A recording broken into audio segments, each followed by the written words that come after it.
અરવલ્લી જિલ્લામાં ભાજપની સેન્સ પ્રક્રિયા વચ્ચે વિવાદ સર્જાયો છે। પેપર કૌભાંડના આરોપીને ભાજપે યુવા મોરચા પ્રમુખનો હોદ્દો આપ્યો।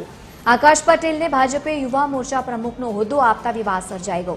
જાન્યુઆરી 2023માં પેપર લીક કૌભાંડમાં આવ્યું હતું નામ અને બીજી તરફ હવે જુનિયર ક્લાર્કની પરીક્ષાના પેપર લીક કૌભાંડમાં એટીએસે ધરપકડ પણ કરી હતી। આકાશ પટેલ પર 10 લાખ રૂપિયા લીધા હોવાના પણ આક્ષેપ કરવામાં આવ્યા હતા। પક્ષમાં અને જનતામાં આકાશ પટેલ વિરુદ્ધ અત્યારે ભારે આક્રોશ છે। વધુ માહિતી સાથે સંવાદદાતા સમીર જોડાયા છે। સમીર, જે વ્યક્તિ વિરુદ્ધ અનેક આક્ષેપો કરવામાં આવ્યા છે તેને હવે જ્યારે નામ આપવામાં આવ્યું હોય એવા સમયે વિવાદ સર્જાયો, શું વધુ માહિતી?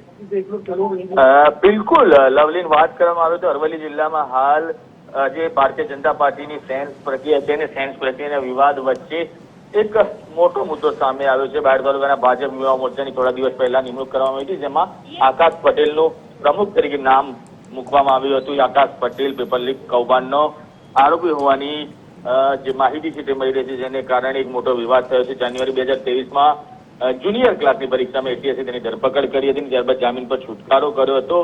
25 થી વધુ જે આરોપીના નામ હતા તેમાં આકાશ પટેલનું નામ પણ હતું। હાલ આ જે સંગઠનની નિમણૂક છે તેને લઈને બાયડ તાલુકામાં ભાજપમાં આંતરિક રાજકારણ ક્યાંક ને ક્યાંક જોવા મળી રહ્યું છે। સેન્સ પ્રક્રિયા સમયે ભાજપનો આંતરિક વિવાદ સામે આવી રહ્યો છે। જી બિલકુલ, આભાર સમગ્ર માહિતી સાથે જોડાવા બદલ। તો પ્રમુખનો હોદ્દો આપતા હવે વિવાદ સર્જાયો છે।